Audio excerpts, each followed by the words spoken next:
And now let's look in my closet, which I forgot to show you guys. All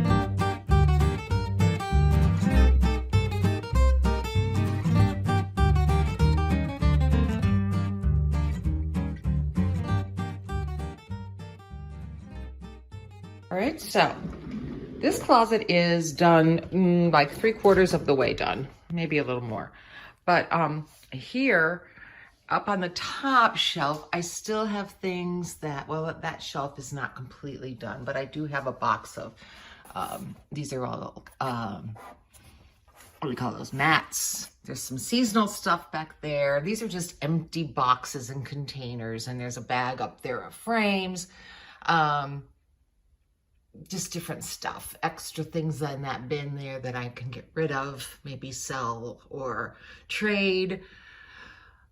Down here, I'm gonna start, I hope I didn't make you dizzy.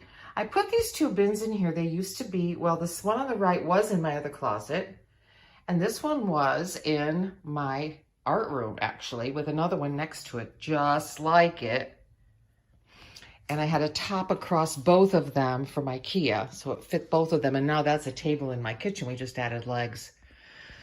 Here is where I keep all my paper. And I don't have a ton of paper like a lot of people do, because I also use digital paper and I design digital paper. So I don't have a lot. But right here is it's a rack of just things that have been printed that I may use in a collage or a project. So I keep all of the extra things there from not only Artsystamper, which is my company, but also other teams that I am on. And let's go back here.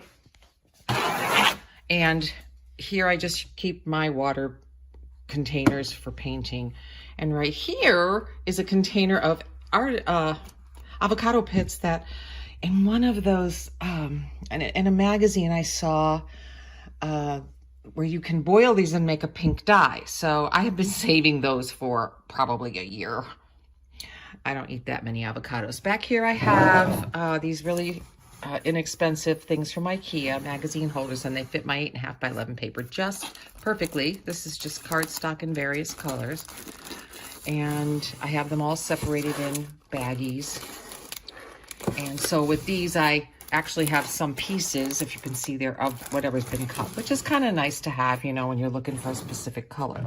Although I don't really look for a specific color too often, except for maybe a card base. And these are all my neutrals, all my neutral papers, okay?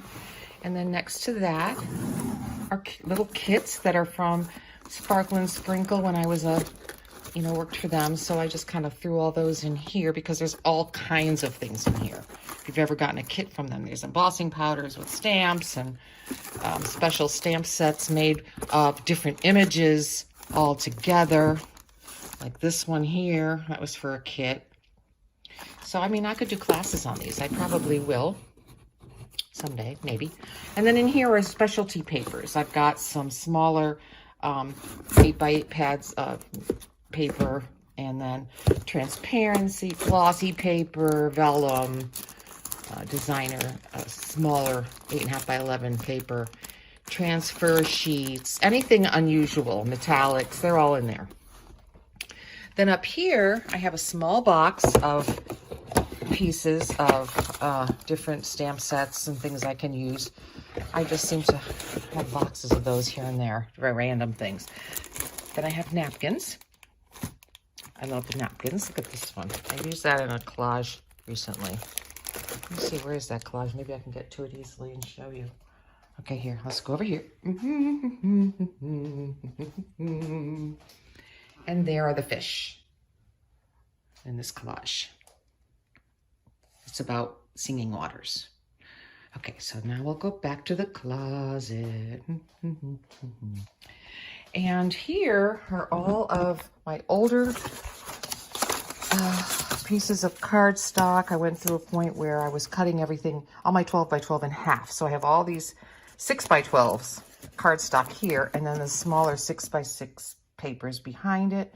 And I literally have paper from when I sold Close to My Heart in like 1989. So I have vintage. Oh, I just got goosebumps because it's so vintage. And then up here with the napkins, there's some more napkins. They're all packaged, so it's easy to move those around. These are all my 12 by 12 printed cardstock that I picked up here and there. Okay, so that's all back here. I don't have a lot. Then behind there, and these are in bins, so I can just pull this whole bin out like this, take it to my workplace and use the papers and then put them back, which I like. I have all of my papers that I've made or collected that are bits and pieces in envelopes. This one is neutral, so I've got all kinds of neutral papers in there. Then back here, then they go pictures that are patterned but not scrapbook paper. So that's like pictures that maybe, you know, I got off the internet or whatever that are copyright free, or pieces of magazines. Then I have an envelope of Citrusolve paper. If you don't know what that is, there are videos on YouTube doing Citrusolve papers. This one is tea dyed. So I have these all organized in different colors, and I'm noticing these are backwards. And then behind that, I have my old music sheets, vintage music sheets, and then this is tissue, and then behind that is mulberry paper. So I collect stuff, you know, sometimes our art club will get a bunch of stuff that maybe somebody has, you know, gone into assisted living, or they just stopped doing art because they're getting older. And so we get a bunch of stuff donated to us, and then things like mulberry paper and stuff, people, artists, very few of them will take that kind of thing. So I end up with some of that. It will sit around until nobody wants it, and then I'll just, you know, they'll be giving it away. This bag contains, okay, now here's where we get into some of the crazy things that I saved. These are the inner bags from cereal boxes, and I've got a whole bag of these. And my friend Cindy just gave me a whole bag of cereal boxes, so I gotta go through those because I use those too. But these I use because I saw something on YouTube about making those into things, and so I'm curious about that. These are clothespins, and then over here I've got things like gilding flakes, big container of glitter, and then here I've got a bin of Nouveau embellishment mousse. Those are all up here with the brushes that go with them. And also I've thrown in things like, oh, you know, this kind of stuff here. Can you see bronze? There we go. It's little jars of metallic rub. I love those. Then I've got my glitters, all my glitters. And again, these are all in trays that I can take out, you know, and use and then put back. With some coffee filters, of course. And then right here, I've got watercolor pencils, watercolor markers, fabric markers. These are things I don't use as much, so they're up in here. Then I've got bottles of, you know, glimmer mist, things like that that I picked up at Tuesday Morning. They're not really something I use a lot of, but hey, when you go to Tuesday Morning and it says, you know, this is like $1.99. Are you kidding me? Of course I'm going to get it. Here I have a gallon of Elmer's glue. And what is that? Oh, a craft that I'm working on. Clipboard, just different things. A box of old cards that I've made. Look at this one. I love this card. It was a happy accident. I was putting the ink on those little cutouts down there from a Cricut, and it made these ghostly patterns, and I'm like, oh, I love that. So this card, I mean, I just can't seem to give it away. I love it so much. So I have a bunch of cards up there that I made. So then back in the deep recesses are other things I don't use as much. Down in here are brushes and things that I have multiples of for classes. Can you see down in there? Yeah, bunch of things I can use to make crafts. I've got things I bought at yard sales, like a box full of trays. Do you see that? That might be a class. This top drawer is full of extra things I use in classes, or markers that I don't use very much. A variety of things that I have, like in here, let's see, I got tape, and I've got boxes of Prismacolor pencils in the two colors that I like to use, indigo blue and crimson red. I use those for shading. The container, glue, just a box of pencils, all different things that I would, if I'm like, where is that? It's probably in there. I guess you could call it kind of a junk drawer. Down in here I have some tools. I've got my bigger paper trimmers. I've got my envelope maker that I haven't used yet. I'm excited about making different shaped envelopes. Here are my cereal boxes. Oh, another bag that goes up there. Different shapes that I've cut. Mat board, insert in middle parts of a mat board that are extra. Just different types of cardboard or shapes I've cut out of cardboard. And cereal boxes for crafting. Down here, sorry, my thumbs get in the way, I have big fingers. Acrylic paints and different kinds of things you can add to the paint, you know, like here's some gel gloss. I've got a bunch of little bottles of different kinds of things.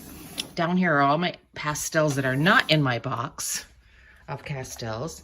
Okay, so that's that bunch right there. Sorry, I'm not very good at this, but I just remembered. Because of where my easel's set up, I have this cool light. And look what it does. I have such good light in my closet now. Sorry, I didn't turn it on sooner. Okay, so we can get another look at what I have here.